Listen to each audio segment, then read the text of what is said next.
ఇందిరాగాంధీ గారు మన దేశ ప్రధానమంత్రి. ఆమె చూపించేదన్నమా దారి మహిళలకు అందరు కూడా ధైర్యంగా ఉండాలి, మనమందరం ముందుకు వెళ్ళాలని చెప్పి ఆ రోజులలో ప్రధానమంత్రిగా 12 సంవత్సరాలు ఉండి మహిళలను ఒక రోల్ మోడల్గా మనమందరం కలిసి ముందుకు వెళ్ళాలని చెప్పి ఈ దేశాన్ని ముందుకు తీసుకువెళ్ళిన ఇందిరాగాంధీ గారు. ఇందిరాగాంధీ గారి హయాంలో గరీబీ హటావ్ అంటే పేద ప్రజలకు ఆ రోజులలో పట్టాలు ఇప్పించడము, అసైన్డ్ భూములు ఇవ్వడము, ఇందిరమ్మ ఇల్లులు కట్టడము, ఇవన్నీ కూడా ఇందిరాగాంధీ హయాంలో ప్రారంభం కావడం జరిగింది. మన ఇందిరాగాంధీ గారు ఆ రోజులలో ఒకసారి మెదక్ డిస్ట్రిక్ట్ నుంచి కూడా పార్లమెంట్ సభ్యుడిగా గెలిచి తర్వాత ఆమె సత్తాలో మళ్ళీ 1980లో రావడము మన మెదక్ డిస్ట్రిక్ట్కే చెందిందని చెప్పి మళ్ళొకసారి అందరినీ కూడా గుర్తు చేయడం జరుగుతుంది. కాంగ్రెస్ ప్రభుత్వం 12 సంవత్సరాల క్రితం ఉన్నప్పుడు హయాంలో సత్తాలో అప్పుడు అందరికీ కూడా ఇందిరమ్మ ఇల్లులు ఇవ్వడం జరిగింది. ఇందిరమ్మ ఇల్లులతో పాటు అప్పుడు గ్యాస్ 400 రూపాయలనే గ్యాస్ సిలిండర్ మనందరికీ లభించడం జరిగింది. చాలామంది ఆ రోజులలో గ్యాస్ కావాలని చెప్పి కోరినారు. అప్పుడు కాంగ్రెస్ ప్రభుత్వం కేంద్రంలో ఉన్నప్పుడు దీపం పథకం కింద అందరికీ గ్యాస్ సిలిండర్స్ కూడా ఇవ్వడం జరిగింది. అదే ఆలోచనతోని రేవంత్ రెడ్డి గారు మళ్ళీ గ్యారంటీ కార్డు ఏదైతే మొన్న అమలు చేస్తున్నారో దాంట్లో మహిళలకు అందరికీ కూడా 500 రూపాయలలో గ్యాస్ సిలిండర్ ఇవ్వాలి. బయట 1000 రూపాయలు ఉన్నప్పటికీ కూడా రాష్ట్ర ప్రభుత్వం ద్వారా మీకు ఏదైతే సబ్సిడీ రావాలో ఆ సబ్సిడీ కూడా మీకు గ్యాస్ లింకేజ్ ద్వారా మీకు సబ్సిడీ ఇస్తున్నారు. 200 యూనిట్లు ఇస్తున్నారు. మళ్ళొకసారి ఇందిరమ్మ ఇల్లులు ఒక్కొక్క కాన్స్టిట్యున్సీకి 3500 ఇల్లులు కూడా ఇవ్వడం జరిగింది. చాలా చోట్ల కూడా ఈ ఇందిరమ్మ ఇల్లులు ఇస్తూ అందరూ కూడా ఈ స్కీమ్ ద్వారా ఇప్పుడే కలెక్టర్ గారు చెప్పినట్టు పేద ప్రజలు ఎవరికైతే పైకప్పులు లేవో వాళ్ళందరికీ ఇందిరమ్మ ఇల్లులు ఇవ్వాలి. 600 స్క్వేర్ ఫుట్ వరకు కట్టుకోవాలి. ఏదైతే ప్రభుత్వము మీ అందరికీ డిజైన్ ఇచ్చిందో ఆ డిజైన్ ప్రకారంగానే కట్టుకోవాలి. ఎందుకంటే చాలా చోట్ల మా నియోజకవర్గంలో కూడా చూశాను, ఒక 10 ఫీట్లు ఎక్కువ కడుతున్నారు. కానీ మీరు అందరూ గమనించాలి, కంప్యూటర్ 10 ఫీట్లు ఒప్పుకోదు. 10 ఫీట్లు అయిందంటే మళ్ళీ మన బిల్లు రాదు.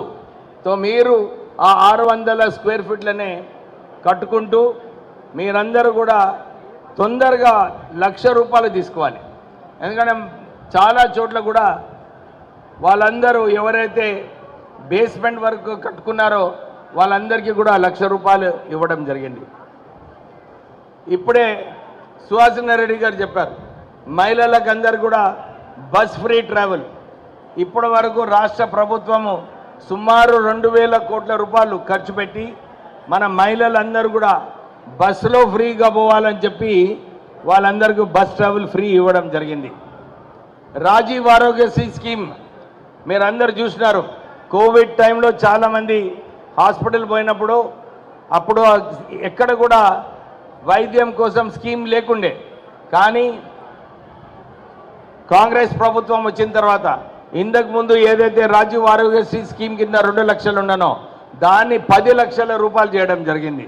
దాంతోపాటు సీఎం రిలీఫ్ ఫండ్లో ఎవరికైతే ఎక్కువ ఖర్చు అవుతుందో వీళ్ళందరికీ కూడా సీఎం రిలీఫ్ ఫండ్ ద్వారా 900 కోట్ల రూపాయలు సీఎం రిలీఫ్ ఫండ్ ద్వారా ఇవ్వడం జరిగింది. అంటే అన్ని వర్గాలకు ఏదో ఒకటి మేలు చేయాలి. ఇందిరమ్మ ఇల్లులతో పాటు ఫ్రీ 200 యూనిట్లు కరెంటు ఫ్రీ, గ్యాస్ సిలిండరు. కానీ ఇది సరిపోదు, మహిళలకు ఇంకేదైనా చేయాలి. ఇంతకుముందు కాంగ్రెస్ వైఎస్ రాజశేఖర రెడ్డి గారు ముఖ్యమంత్రి ఉన్నప్పుడు పావలా వడ్డీ స్కీమ్ తీసుకొచ్చారు 2004లో. అప్పుడు ఆ రోజులలో అందరూ అనుకున్నారు, అరే నిజంగా మనకు ఈ పావలా వడ్డీ స్కీమ్ వస్తుందా లేదా అని చెప్పి.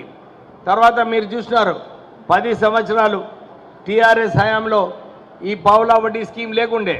కానీ కాంగ్రెస్ ప్రభుత్వం వచ్చిన తర్వాత మహిళలందరికీ కూడా ఈ సెల్ఫ్ హెల్ప్ గ్రూప్స్ ద్వారా మీ అందరికీ లాభం పొందాలని చెప్పి మనకు 0% ఇంట్రెస్ట్ అంటే రుణం లేని వడ్డీ లేని రుణాలు ఇవ్వాలని చెప్పి రాష్ట్ర ప్రభుత్వం నిర్ణయించుకుంది.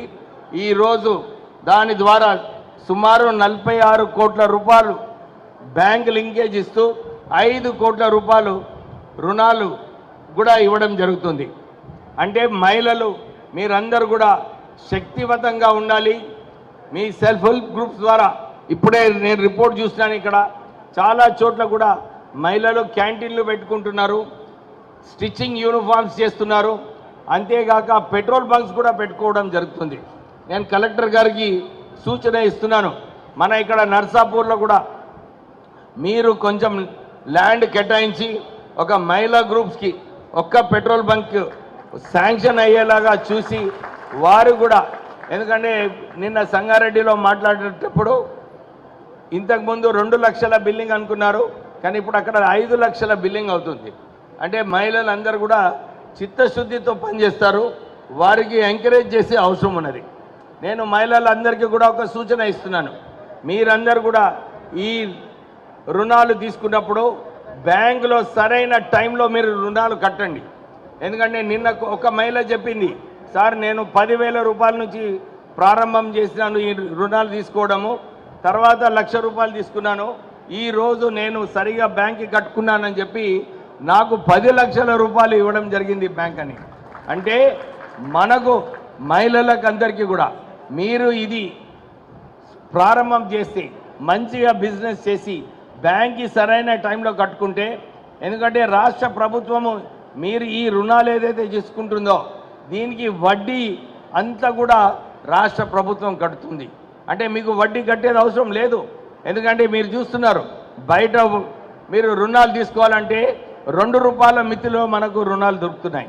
కానీ మీకు రాష్ట్ర ప్రభుత్వము కాంగ్రెస్ ప్రభుత్వము మీకు ఉపయోగపడాలని చెప్పి మీకు రుణాలు లేని వడ్డీలు ఇవ్వడం జరుగుతుంది. సో మంచిగా ఉపయోగించుకోండి.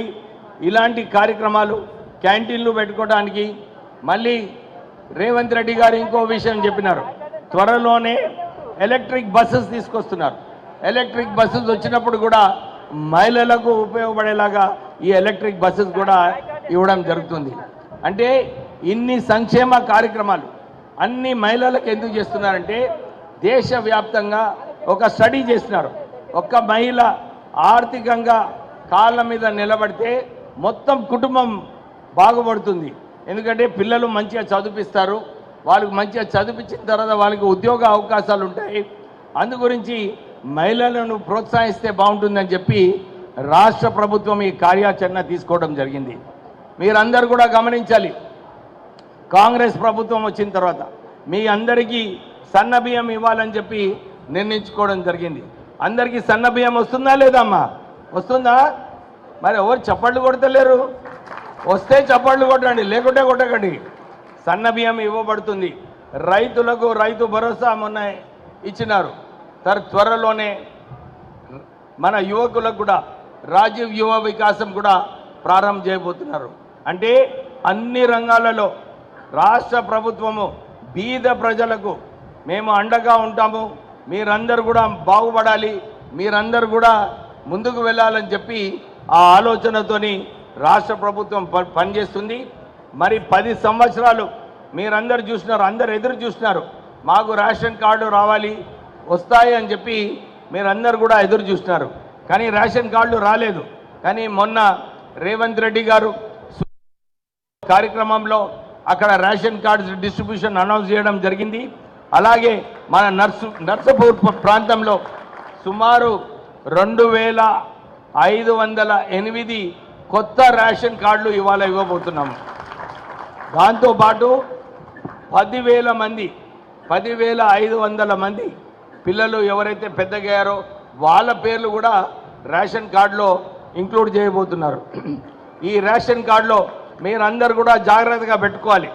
ఎందుకంటే రాష్ట్ర ప్రభుత్వం ఏదైతే స్కీమ్స్ ఇస్తున్నారో ఆ కార్డు ద్వారా మీకు 200 యూనిట్లైనా కానీ 500 రూపాయలు గ్యాస్ అయినా కానీ రాజీవ్ ఆరోగ్యశ్రీ స్కీమ్ కింద ఎంత ఖర్చు పెట్టుకుంటున్నారు, ఎంత మీకు సబ్సిడీ ఇస్తున్నారు, ఇవన్నీ డీటెయిల్స్ కూడా మనకి ఈ రేషన్ కార్డులో రాబోతున్నాయి.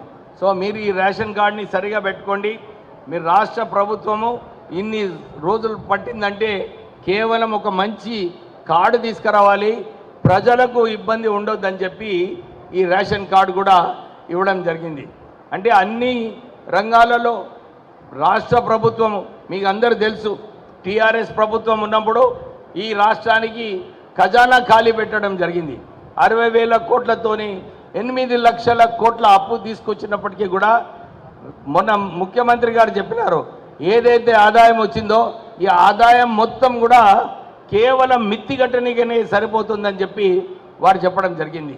కానీ బీద ప్రజలకు ఆదుకోవాలి, బీద ప్రజలకు మేలు చేయాలని చెప్పి వారి ఈ స్కీమ్స్ అన్నీ కూడా మన ప్రజల కోసం ప్రారంభం చేయడం జరిగింది. మీరందరూ కూడా ఇది దృష్టిలో పెట్టుకోండి. కాంగ్రెస్ ప్రభుత్వం అంటే ప్రజల ప్రభుత్వము, ప్రజల కోసం పనిచేస్తుంది కాంగ్రెస్ ప్రభుత్వం అని చెప్పి మీరందరూ కూడా దృష్టిలో పెట్టుకోవాలి. అరే మహిళలు అసలు చప్పట్లే కొడతలేరమ్మా, మీకు వస్తున్నాయా లేదా స్కీములు? వస్తే గట్టిగా చప్పట్లు కొట్టండి. నేను మొన్న ఎలక్షన్లో కూడా ఇదే చెప్పడం జరిగింది వారికి. కాంగ్రెస్ పార్టీ మాట ఇచ్చినప్పుడు మాట నిలబెట్టుకుంటుంది. దాని ప్రకారంగానే అన్ని స్కీమ్స్ కూడా ఈ 5 సంవత్సరాలలో బీద ప్రజలకు అందరికీ కూడా ఇల్లు ఇస్తామని చెప్పి కంకణం కట్టుకుంది. 10 సంవత్సరాలు టీఆర్ఎస్ ప్రభుత్వంలో మనకు డబుల్ బెడ్రూమ్లు ఇస్తానని చెప్పి మనకి ఇచ్చిందమ్మా డబుల్ బెడ్రూమ్ ఇల్లు. కానీ ఇప్పుడు మనందరికీ ఇందిరమ్మ ఇల్లులు వస్తాయి. చాలామంది కూడా వచ్చి నాకు అడుగుతున్నారు, సార్ నాకు అర్హత ఉంది, నాకు కూడా రావాలి ఇందిరమ్మ ఇల్లు అని చెప్తే నేను వారికి చెప్పినాను, కొద్దిగా ఓపిక పడండి. ఫస్ట్ లిస్ట్ ఆల్రెడీ అయిపోయింది, సెకండ్ లిస్ట్లో ఇంకా ఎక్కువ మందికి ఇచ్చే అవకాశం ఉంటుంది. ఇందిరమ్మ ఇల్లులు అందరికీ కూడా వస్తుందని చెప్పి వారికి అందరికీ భరోసా ఇప్పించడం జరుగుతుంది. నేను కలెక్టర్ గారికి ఇదే చెప్తున్నాను, ఎక్కడ కూడా ఎవరైతే బీద ప్రజలు ఉన్నారో పై కప్పు లేదో వారికి ఇల్లు ఇచ్చే బాధ్యత మనదని చెప్పి మీరు కొద్దిగా ఎక్కువ ఇంట్రెస్ట్ తీసుకొని ఈ ఇందిరమ్మ ఇల్లుని సక్సెస్ఫుల్ చేయాలని చెప్పి కోరుతున్నాను. అంతేకాక నేను మీ డిస్ట్రిక్ట్ మంత్రి ఇన్ఛార్జ్గా ఎవ్రీ మంత్ రివ్యూ చేస్తాను. ఏ స్కీమ్ మంచిగా నడుస్తుంది, బీద ప్రజలకు ఉపయోగపడుతుందా లేదా.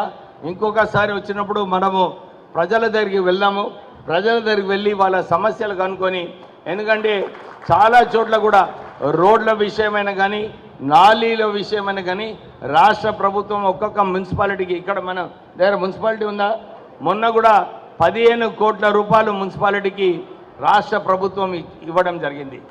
బీద ప్రజలకు మంచిగా ఆరోగ్యం ఉండాలని చెప్పి వారికి ఏమైనా ఖర్చులు ఉంటే వైద్యం గురించి 10 లక్షల రూపాయలు ఏదైతే రాజీవ్ ఆరోగ్యశ్రీ స్కీమ్ కింద ఇస్తున్నారో ప్రజలందరూ కూడా వాళ్ళ పిల్లలు మంచిగా చదువుకోవాలని చెప్పి మన మెదక్ డిస్ట్రిక్ట్లో కూడా 200 కోట్లతోని ఇంటిగ్రేటెడ్ స్కూల్ కూడా శాంక్షన్ చేయడం జరిగింది.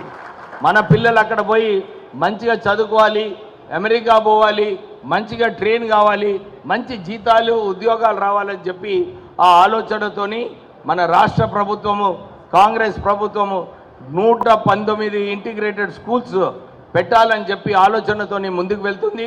అలాగే మన ఈ డిస్ట్రిక్ట్కి కూడా మెదక్ డిస్ట్రిక్ట్లో వచ్చింది. మీరందరూ కూడా దాన్ని తొందరగా ఆ స్కూల్ ప్రారంభించిన తర్వాత మీరందరూ కూడా దానిలో మీ పిల్లలను భర్తీ చేసి మంచిగా చదువు చెప్పాలి. అంతవరకు కొన్ని స్కూళ్ళలో ఇంకా కొంచెం మంచి ఇన్ఫ్రాస్ట్రక్చర్ కావాలంటే మీరు ఒక రిప్రజెంటేషన్ ఇవ్వండి. నేను కూడా కలెక్టర్ గారికి చెప్తాను, విద్యాశాఖలో మంచిగా పిల్లలకు చదివించడానికి మొన్న కాంగ్రెస్ ప్రభుత్వమే 10,000 టీచర్లను కూడా భర్తీ చేయడం జరిగింది మంచిగా చదువుకోవాలని. సో అన్ని రంగాలలో ప్రత్యేకంగా విద్యా రంగంలో, ఎందుకంటే పిల్లలు మంచిగా చదువుకున్నప్పుడే ఉద్యోగ అవకాశాలు వస్తాయి. నేను మొన్న లేబర్ మినిస్టర్గా ఉన్నప్పుడు ఈ ఐటీఐ సెంటర్స్, ఎందుకంటే బీద ప్రజలందరూ కూడా ఐటీఐ సెంటర్లో పోయి వాళ్ళు నేర్చుకుంటారు, వాళ్ళకు కూడా మంచి స్కిల్ డెవలప్మెంట్ రావాలని చెప్పి రాష్ట్ర ప్రభుత్వము ఒక కొత్త స్కీమ్ తీసుకురాబోతుంది. దాంతోపాటు చాలామంది డైలీ రేటెడ్ ఎంప్లాయీస్, ఇక్కడ డైలీ రేటెడ్ వర్కర్స్ ఉన్నారా, ఇక్కడ వాళ్ళకు కూడా మినిమం వేజెస్ 12 సంవత్సరాల నుంచి మినిమం వేజెస్ కూడా పెంచలేదు. వారికి కూడా త్వరలోనే రాష్ట్ర ప్రభుత్వము వేతనాలు పెంచబోతున్నారు.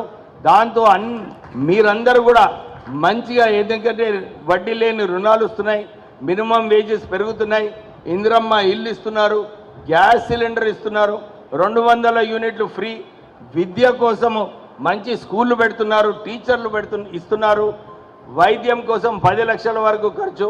అంటే మీరు ఎక్కువ బీద ప్రజలు ఎక్కువ బాధపడకుండా మంచిగా ఉండాలని చెప్పి ఈ కాంగ్రెస్ పార్టీ పనిచేస్తుందని చెప్పి మళ్ళొకసారి మీ అందరికీ భరోసా ఇప్పిస్తూ, మీరు నిజంగా ఏదన్నా కష్టం ఉన్నా మీకు స్కీమ్లో లాభం రాకపోతే ఎవరైతే ఇంప్లిమెంట్ సరిగా చేయట్లేదో మీరు రిప్రజెంటేషన్ ఇవ్వండి, మేము అధికారులతో మాట్లాడి రివ్యూ మీటింగ్లో తీసుకొని ఈ స్కీమ్స్ అన్నీ కూడా సరిగా ఇంప్లిమెంట్ చేస్తామని చెప్పి మీకు భరోసా ఇప్పిస్తూ ముగిస్తున్నాను.